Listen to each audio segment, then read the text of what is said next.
예레미야는 결국 눈물의 선지자고 그리고 하나님께서 원하시는 그 일이죠. 그 일을 완수합니다.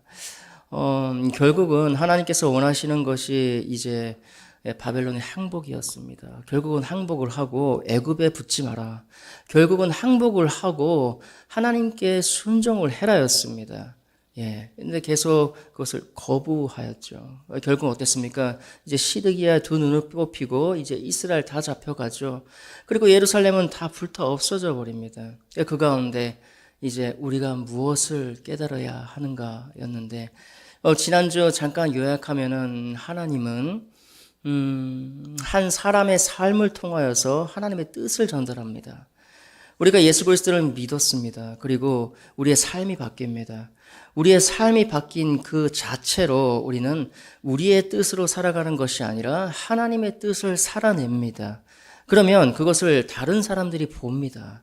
그리고 저 사람은 저 개인의 삶을 사는 것이 아니라 하나님의 삶을 사는구나. 이것은 목회자의 뿐만 아니죠.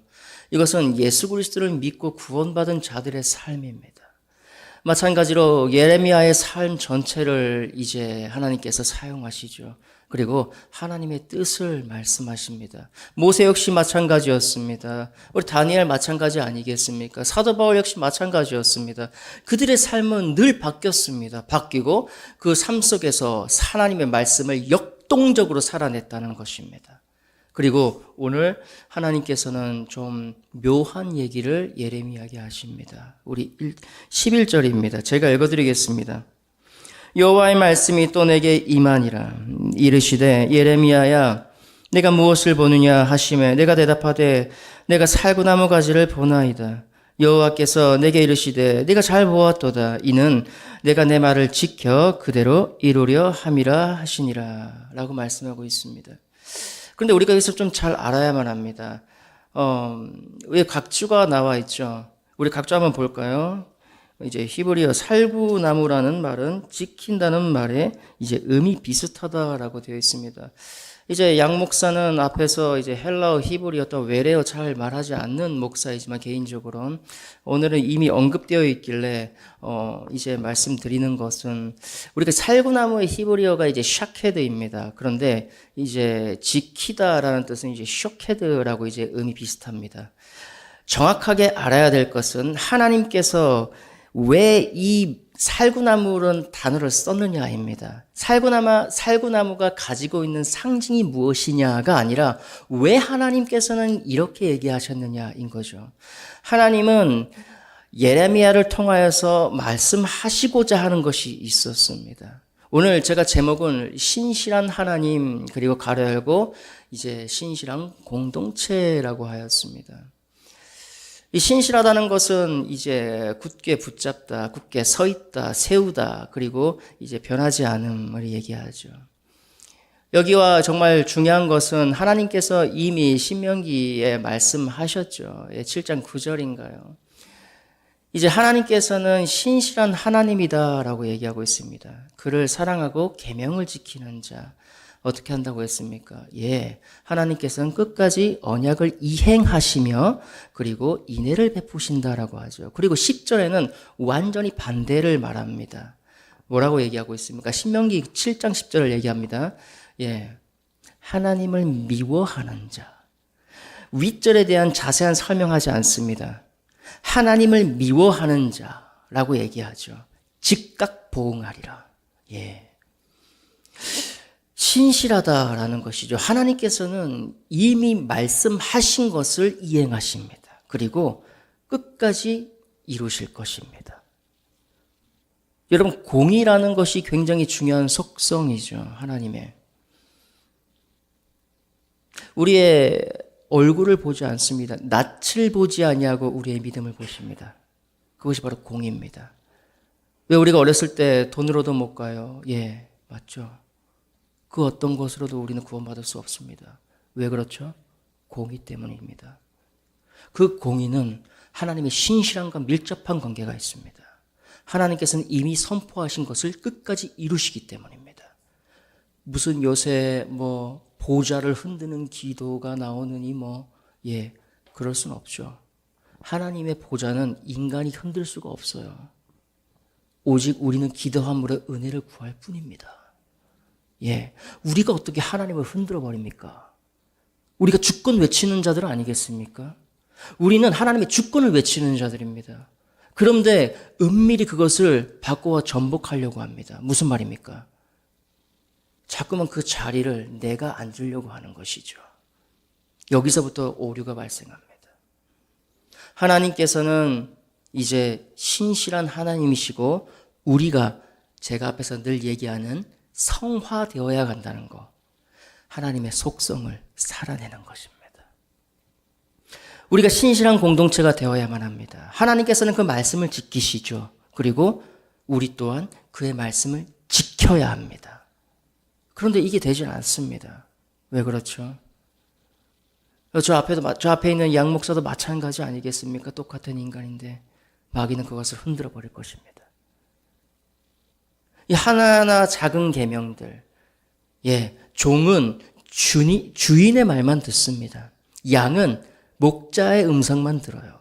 진짜 우리가 주권을 이양하고 하나님을 주인으로 모신다면, 예수 그리스도로 우리가 주인이 된다면 그의 말씀에 우리는 청종할 것입니다.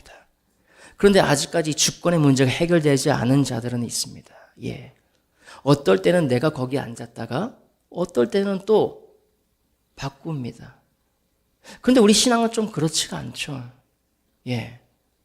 우리는 악성과 이제 죄성이 있죠. 늘 흔들립니다. 그 가운데 하나님께서는 은혜를 주시죠. 은혜를 주십니다. 그런데 은혜가 무엇일까요? 우리가 종교 언어에 대한 추상성을 좀 없애야 합니다. 여기서 자세히는 말씀드릴 수는 없지만은 우리가 종교 언어, 영광이 어떻고 그리고 하나님의 은혜가 어떠며 우리의 기도를 잘 들어보십시오. 여러분들의 기도를 한번 써보십시오. 거기에서 무의미하게 추상적인 단어들이 많이 나옵니다. 그렇게 해야 기도 비슷하게 되기 때문이죠. 그런데 과연 그것이 직접적으로 상징하고 있는 것, 직접적으로 지시하고 있는 것, 그것이 맞냐는 문제입니다. 그냥 아름답게 하나님 아버지 영광 드립니다. 은혜롭다, 은혜로운, 오늘 은혜 되네. 은혜라는 것은 영원히 죽어야만 하는 자를 아무런 조건 없이 하나님의 능력으로 이제 예수 그리스도의 십자가 피로 말미암아서 믿음으로 구원을 받는 것이 이제 은혜입니다. 그렇게 은혜 받은 자들은 은혜로 말미암아서 우리가 성화될 수 없기에, 우리 스스로 성화할 수 없기에 하나님께서 은혜로 성화시켜 주시는 것입니다. 성령께서 하시죠. 그런데 우리가 자꾸만 은혜를 얘기합니다. 오늘 설교 은혜됩니다. 설교자는 들으면 기분이 좋습니다. 그런데 정말 은혜됩니다라고 했을 때 그의 삶이 변하는 것이냐인 거죠. 내가 은혜 받았으면 주의 말씀으로 인하여서 악한 곳에서, 악한 자리에서 내 마음에 미움이 가득하고 내 마음에 시기심과 질투가 가득함에도 불구하고 은혜 받았다고 얘기하는 것은 맞지 않는 말입니다. 정말 말씀으로 은혜 받은 자는 내가 변하기 시작합니다. 악에서 건져냈기 때문이죠. 미움의 자리에서 사랑으로 건져내음 받았기 때문에 나는 은혜 받았습니다라고 얘기합니다. 그게 맞는 것이죠. 그래서 우리는 은혜 받았다라고 얘기하는 그 추상성에서 정확하게 내 삶이 바뀜으로 말미암아 증거가 돼야 됩니다. 그래야지 그 은혜 받았습니다라는 신빙성이 확증되기 때문이죠.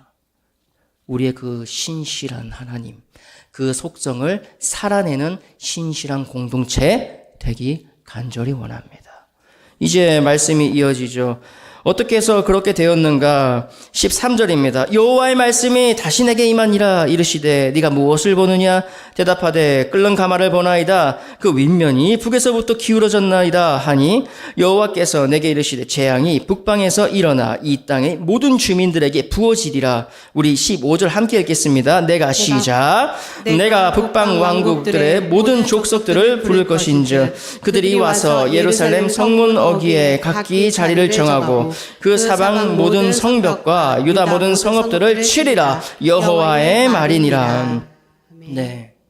우리가 신실한 공동체를 얘기했습니다. 하나님께서 그들이 미워서 북방 민족, 그 바벨론을 이끌어서 그들을 치는 것이 아닙니다. 그들을 사랑하기 때문입니다.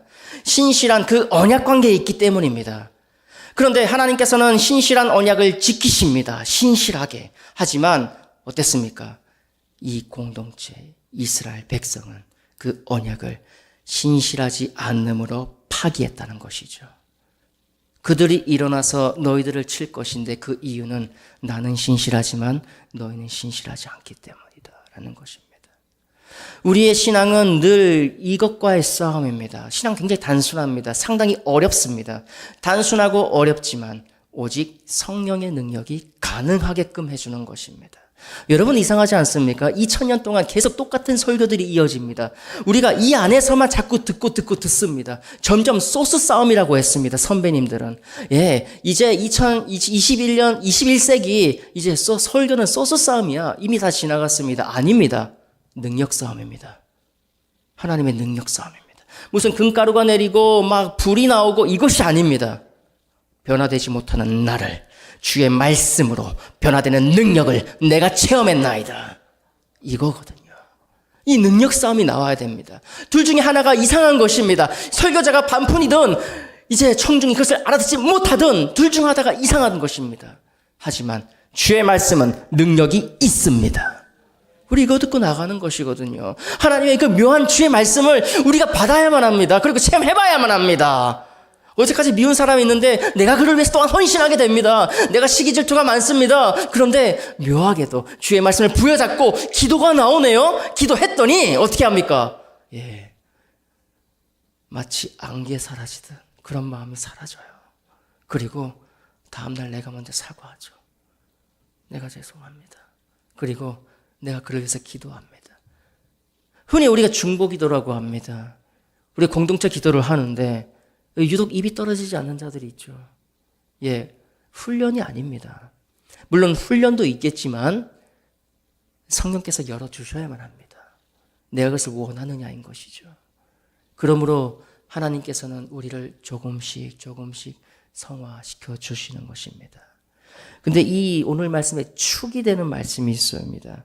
우리가 16절 제가 읽어드리겠습니다.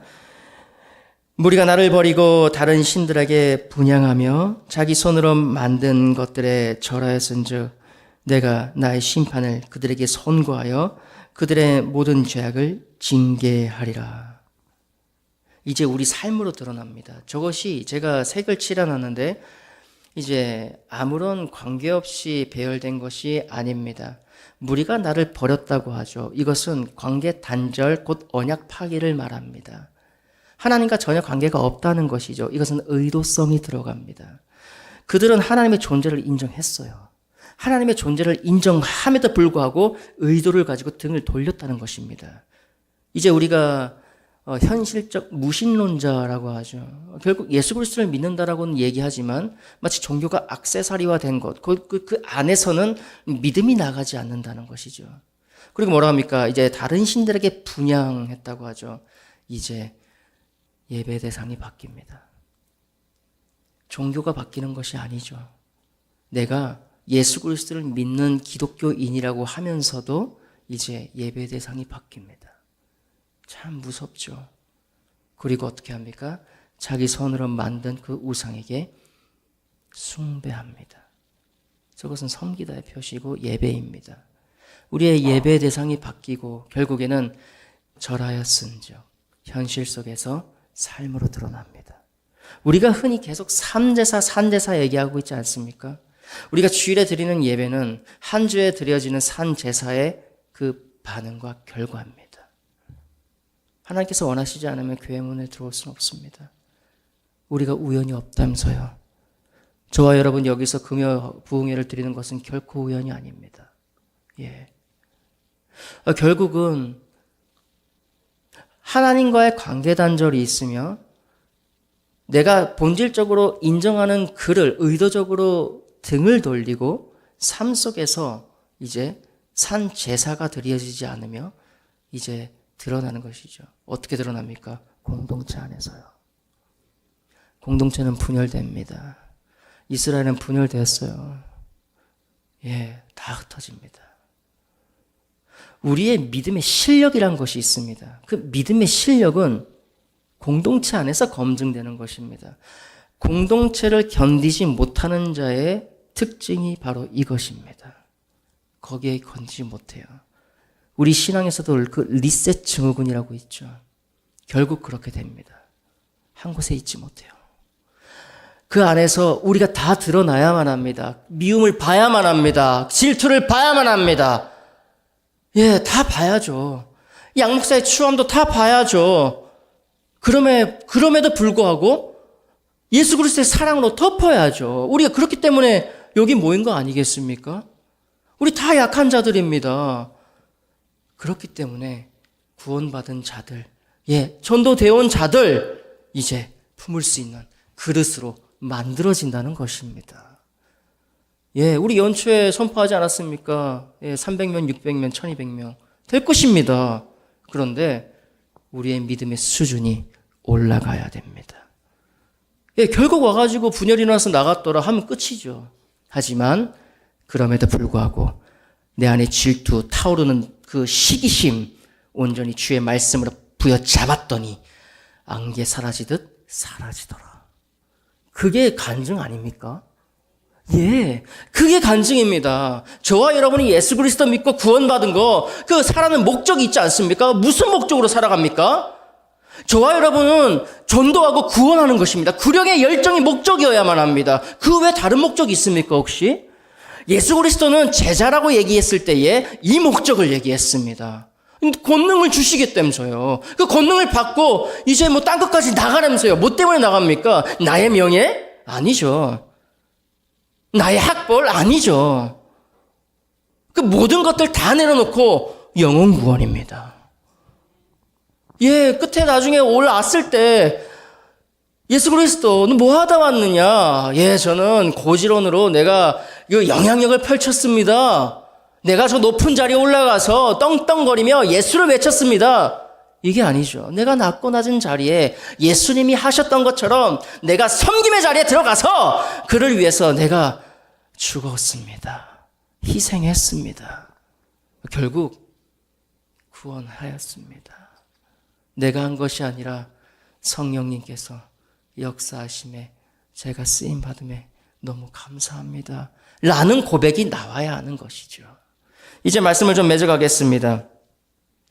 17절입니다. 그러므로 우리 함께 읽겠습니다. 18절까지 시작. 그러므로 너는 내 행위를 돌고 일어나 내가 내게 명령한 바를 다 그들에게 말하라. 그들 때문에 두려워하지 말라. 네가 그들 앞에서 두려움을 당하지 않게 하리라. 보라, 내가 오늘 너를 그 온 땅과 유다 왕들과 지도자들과 그 제사장들과 그 땅 백성 앞에 견고한 성읍 세기둥 무선병이 되게 하였은즉. 아까 뭐라고 했습니까? 17절에 명령한 바를 다 그들에게 말하라. 예레미야의 삶을 들어서 결국은 지난주에 제목이 뭐였습니까? 내 말을 내 입에 두었노라. 이제 살아내는 것이죠. 예레미야는 지금부터 처절해질 것입니다. 예레미야는 이 영광을 살아내는 것이 아니라 처절한 그 바닥을 길 것입니다. 그 안에 영광이 없어요. 영광 누가 받습니까? 하나님이 받아갑니다. 우리 자꾸만 그 영광 우리가 받으려고 그러죠. 과연 하나님이 기뻐하실까? 우리가 예레미야의 그 처절함, 그것이 바로 예수 그리스도의 십자가, 그것이 바로 제자들의 길이었습니다. 오늘 우리 공동체가 그렇게 결단할 때, 그렇게 결단하며 나아갈 때 어떤 복이 주어질까요? 우리가 좋아하는 복이 있잖아요. 그 복, 어떤 복입니까? 19절입니다. 제가 읽어드리겠습니다. 그들이 너를 치나 너를 이기지 못하리니 이는 내가 너와 함께하여 너를 구원할 것임이니라. 마지막에 뭐라고 합니까? 여호와의 말이니라. 신실한 하나님은 이 말씀을 지키십니다. 저와 여러분을 지난주에 말씀드렸던 것처럼 강제로 구원할 것입니다. 그 어떤 악함도 우리를 흔들지 못할 것입니다. 우리가 시기에 빠지고 우리가 질투에 빠지고 우리가 자고함에 빠질지라도 하나님께서는 강제로 그것으로 구원할 것입니다. 우리는 성화됩니다. 그리고 전도하는 것이죠. 영혼 구원하는 것입니다. 그렇게 해서 모든 영광은 하나님께 올려드리고 우리는 빚도 없이 이름도 없이 그렇게 초라하게 살아도 하나님 만족합니다 라는 귀한 그 믿음의 실력이 쌓아져 나가는 저와 여러분 되시길 간절히 바라겠습니다.